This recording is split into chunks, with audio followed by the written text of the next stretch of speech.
بسم اللہ الرحمن الرحیم۔ سمق رحمۃ اللہ فرماتے ہیں کہ نبوت کی امت کے لوگوں میں سے موسیٰ نبی محمد سلیمان ہاشمی بہت ہی ناز و پرہیز رئیس تھا۔ دل کی خواہشات پوری کرنے میں ہر وقت مہیّا رہتا، کھانے پینے میں، لباس میں، لہو لعاب میں، خوشحال اور لذت کی ہر نوع میں اعلیٰ درجے پر تھے۔ لڑکے لڑکیاں ہر وقت اس کے مہیّا رہتے تھے۔ اس سے کوئی غم نہ تھا، نہ کوئی فکر۔ خود جو بھی نہایت حسین چاند کا ٹکڑے کی طرح سے تھے۔ اللہ تعالیٰ شانہ نے ہر نوع کی دنیوی نعمتیں اس پر پوری کر دی تھی۔ اس کی آمدنی 3,03,000 اشرفیہ سال کی تھی، جو ساری کی ساری لہو لعاب میں خرچ ہوتی۔ ایک اونچا بالا خانہ تھا جس میں کئی کھڑکیاں تھیں، شارع عام کی طرف کھلی ہوتی تھیں، جن میں بیٹھ کر وہ راستے پر چلنے والوں کو نظر کرتا، اور کئی کھڑکیاں دوسری جانب باغ کی طرف کھلی تھیں، جن میں بیٹھ کر وہ باغ کی ہوائیں کھاتا تھا، خوشبوئیں سونگھتا۔ اس بالا خانے میں ایک ہاتھی کے دانت کا ایک کعبہ تھا، جس میں سونے کی میناز سے جڑی ہوئی تھی، اور سونے کا اس پر جھولا تھا۔ اس کے اندر ایک تخت تھا جس پر موتی کی چادر تھی، اور اس ہاشم کے سر پر موتی کا ایک جڑا عمامہ تھا۔ اس کعبے پر اس کے یار و احباب اور جمع ہوتے، اور خدام اس سے پیچھے کھڑے رہتے، اور سامنے ناچ گانے والی کعبہ میں باہر سے مشتبہ جمع رہتی۔ جب گانا سننے کا دل چاہا تو اشارہ کر دیا، ستار کو اشارہ کر دیا، اور بند کرنے کا دل چاہا تو ہاتھ سے اشارہ کر دیتا تو بند ہو جاتا۔ رات کو جب بھی نیند نہیں آتی یہی مشغلہ چلتا۔ شراب کی حالت میں اس کی عقل جاتی رہتی۔ اس مجلس میں سے اٹھ کر جو چاہے لڑکی پکڑ لیتا اور رات بھر خلوت کرتا۔ صبح اٹھ کر وہ شطرنج چوروس میں مشغول رہتا، اور اس کے سامنے کوئی رنج و غم کی، کسی کی بیماری کا تقاضا بالکل نہیں آتا۔ اس مجلس میں ہر وقت ہنسی خوشی کی باتیں اور قصے آتے تھے۔ مجلس میں آتے تھے یہاں پہ عمدہ خوشبوئیں، گلدستے وغیرہ حاضر کیے جاتے۔ اس حالت میں اس کے 27 برس گزر گئے۔ ایک رات وہ حسب معمول اپنے کعبہ میں تھا۔ دفعات اس کا کان میں ایک ایسی سریلی آواز آئی جو اس کے گانے والوں کی آواز سے بالکل جدا تھی، لیکن وہ بڑی دلکش تھی۔ اس آواز کان میں پڑتی ہے تو اس کو بے چین سا کر دیتی۔ اپنے گانے والوں کو بند کر دیا۔ کعبہ کی کھڑکی سے باہر نکل کر اس نے آواز کو سننے لگا تو آواز کبھی کان میں پڑتی، کبھی بند ہو جاتی۔ اس نے اپنے خداموں کو حکم دیا، یہ آواز جس شخص کی آ رہی ہے اسے پکڑ کر لاؤ۔ شراب کا دور چل رہا تھا۔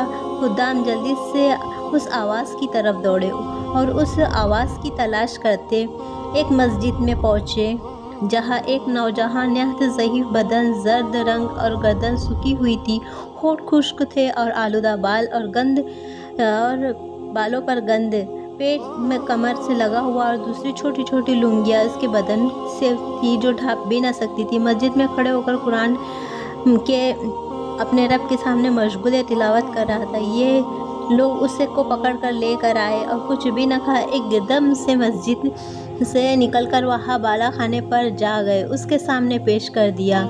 یہ حاضر ہو گیا۔ یہ شراب کے نشے میں کہنے لگا، یہ کون شخص ہے؟ انہوں نے عرض کیا، حضور یہ وہی شخص ہے جس کی آواز آپ نے سنی تھی۔ اس نے پوچھا کہ تم اس کو کہاں سے لائے ہو؟ وہ کہنے لگے، مسجد میں کھڑا تھا، قرآن شریف پڑھ رہا تھا۔ اس رئیس نے اس فقیر سے پوچھا، تم کیا پڑھ رہے تھے؟ وہ اعوذ باللہ من الشیطان الرجیم پڑھ کر سورہ نطفہ کی آیتیں پڑھنے لگا، اور اس کا ترجمہ یہ ہے، جس کا ترجمہ بے شک نیک لوگ جنت کی بڑی نعمتوں میں ہوں گے اور مسریوں پر بیٹھے ہوں گے، جنت کے عجائب دیکھے ہوں گے، اور مخطوب تو اس کے چہرے پر نعمتوں کی شادابی اور سرسبزی محسوس کریں گے، اور ان کے سامنے خالص شراب بہے گی جس پر مشک کی مہر لگی ہوں گی۔ ایک دوسرے پر حرص کرنے والوں کو ایسی ہر چیز میں حرص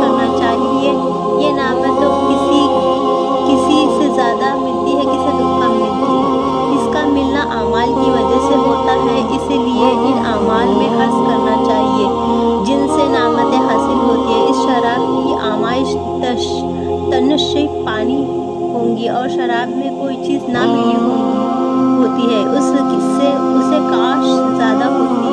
اور یہ تنعیم جنت کا ایک چشمہ ہے جس میں مقرب لوگ پانی پیتے ہیں، یعنی اس چشمے کا پانی مقرب لوگوں کے لیے خالص ملے گا اور نیک لوگوں کی شراب میں اس سے تھوڑا سا ملا دیا جائے گا۔ اس کے بعد اس فقیر نے کہا، یہ دھوکے میں پڑا ہوتا ہے، تیرا محل کو، تیرے اس بالا خانے کو، تیرے ان فرشتوں کو، ان سے کیا منت؟ وہ بڑی اونچی مسیریوں میں ہے جن میں فرش کے بچھے ہوں گے، ایسے فرش ہوں گے جو بلند ہوں گے، سے 70 بے ریشمی ہوں گے۔ سورہ رحمان میں وہ لوگ سبز و متہذب، عجیب و غریب صورتوں کے کپڑے پر تکیے لگائے ہوں گے، اور سورہ رحمان میں اللہ کا ولی مسیریوں پر ایسے چشموں کو دیکھے گا جو وہ باغ میں جاری ہوں گے۔ جنت کے پھل ہمیشہ رہنے والے ہیں، کبھی نہ ختم ہوں گے، اس کا یہ سایہ ہمیشہ رہنے والا ہوگا۔ یہ تو انجام ہے متقی لوگوں کا۔ کافر کا انجام دوزخ ہے اور کسی سخت عذاب میں ہوں گے۔ اللہ ہی محفوظ رکھے۔ بے شک مجرم لوگ جہنم کے عذاب میں ہمیشہ رہیں گے، وہ عذاب کسی بھی ان سے ہلاک نہ کیا جائے گا اور وہ لوگ اس میں مایوس پڑے رہیں گے۔ بے شک مجرم لوگ بڑی گمراہی اور احمقانہ کے جنون میں پڑے ہوتے ہیں۔ ان کی اپنی حمایت اس معلوم ہوگی جس دن منہ کے بل گھسیٹ کر جہنم میں پھینک دیے جائیں گے، اور ان سے کہا جائے گا کہ دوزخ کی آگ لگنے کا، اس میں جلنے کا مزہ چکھ لو۔ سورہ قمر میں آیت نمبر 3 میں وہ لوگ آگ میں کھولتے ہوئے پانی میں اور کالے دھوئیں کے سایوں میں ہوں گے۔ سورہ واقعہ کی آیت مجرم آدمی اس بات کی تمنا کرے گا کہ اس دن کے عذاب سے چھوڑنے کے لیے اپنے بیٹوں اور بیویوں کو، بھائیوں کو، سارے کنبے کو، جن میں وہ رہتا تھا، تمام روئے زمین کے آدمیوں کو اپنے فدیے میں دے دے، وہ کسی طرح عذاب سے نہیں بچے جائیں گا، لیکن یہ ہرگز نہ ہوگا۔ آگ ایسی ہے شعلے والی، بدن کی کھال تک اتار دے گی۔ آگ ایسے شخص کو خود بلائے گی جس نے دنیا میں حق سے پیٹ پھیری ہوگی، اللہ تعالیٰ کی اطاعت سے بے رخی کی ہوگی، ناحق مال جمع کیا ہوگا اور اس کو اٹھا کر حفاظت سے رکھا ہوگا۔ سورہ معراج میں آیت سے یہ شخص نہایت سخت مشقت میں ہوگا، نہایت سخت عذاب میں ہوں گے، اللہ تعالیٰ شانہ کے غصے میں ہوگا اور یہ لوگ اس عذاب سے کبھی نکلنے والے نہیں ہوں گے۔ اس کلام میں اس فقیر نے جنت اور دوزخ کی بہت سی آیتوں کا اشارہ کر دیا، جس صورتوں میں رکوع کا حوالہ لکھ کر دیا ہے۔ پوری آیت ترجمہ قرآن شریف میں دیکھ سکتے ہیں۔ وہ ہاشم فقیر کا کلام سن کر اپنی جگہ سے اٹھنے سے فقیر سے ملامت کرتا اور خوب چل کر رویا اور اپنے اہل مجلس کو کہہ دیا کہ تم سب چلے جاؤ، اور فقیر کے ساتھ لے کر صحن میں گیا اور ایک بورا پر بیٹھ گیا اور اپنی جوانی پر نوش کرتا رہا، اپنی حالت پر روتا رہا، اور فقیر اس کو نصیحت کرتا رہا یہاں تک کہ صبح ہو گئی۔ اس نے اپنے سب گناہوں سے اول فقیر کے سامنے توبہ کی، اللہ جل شانہ سے اس عہد کی کہ آئندہ کبھی کوئی گناہ نہ کروں گا، پھر دربار دن میں سارا مجموعے کے سامنے توبہ کی اور مسجد کا کونا سنبھال لیا۔ اللہ تعالیٰ اور تمام نوکروں سبحان اللہ، اللہ تعالیٰ اور تمام نوکروں کو معاف کر دیا، جتنی جتنی چیزیں ظلم و ستم سے لی تھی سب اہل حق کو واپس کیا، غلام اور بندیاں بھی بہت سے آزاد کر دیے اور بہت سے فروخت کر دیے، ان کی قیمت صدقہ کر دی اور موٹا لباس اور جو کی روٹی اختیار کی، تمام راتیں نماز پڑھتا، دن کو روزہ رکھتا، حتیٰ کہ بزرگ اور نیک لوگ اس کے پاس اس کی زیارت کو آنے لگے اور اتنا مجموعہ اس سے شروع کر دیا کہ لوگ اس کے اپنے حال پر رحم کھانے اور مشقتوں میں کمی کرنے کی فرمائش کرتے اور سمجھاتے کہ حق تعالی شانہ نہایت کریم ہے، وہ تھوڑی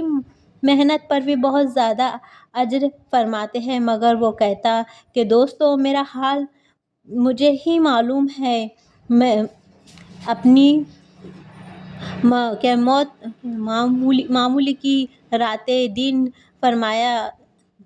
نافرمانیاں کی، بڑی سخت سے سخت گناہ کیے، اور یہ کہہ کے رونے لگتا اور خوب روتا۔ اس حالت میں ننگے پاؤں پیدل حج کو گیا، ایک موٹا کپڑا بدن پر تھا، ایک پیالہ اور ایک تھیلا تھا، تھیلا صرف تھا۔ اس حالت میں مکہ پہنچا اور حج کے بعد وہیں قیام کر لیا، وہاں انتقال ہوا۔ رحمت اللہ کے واسطے مکہ کے اندر قیام میں رات کو عظیم میں جا کر خوب روتا اور گڑ گڑاتا اور کہتا، میرے مولا، میری کتنی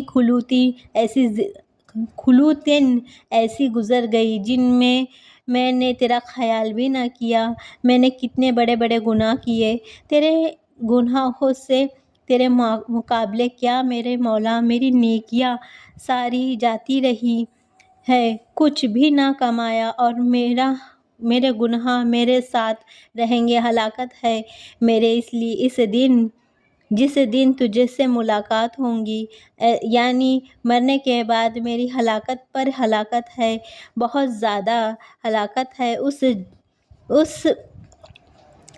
جس دن میرا اعمال نامہ کھولا جائے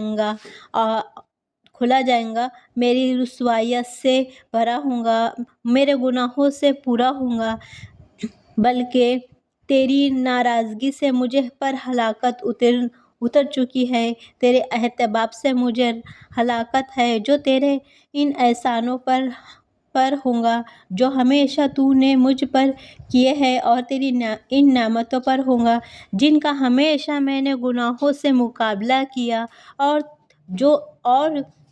تو میری ساری حرکتوں کو دیکھتا رہا۔ میرا آقا، تیرے سوا میرا کون سا ٹھکانہ ہے جہاں میں بھاگ کر چلا جاؤں؟ تیرے سوا کون شخص ایسا ہے جس سے التجا کروں؟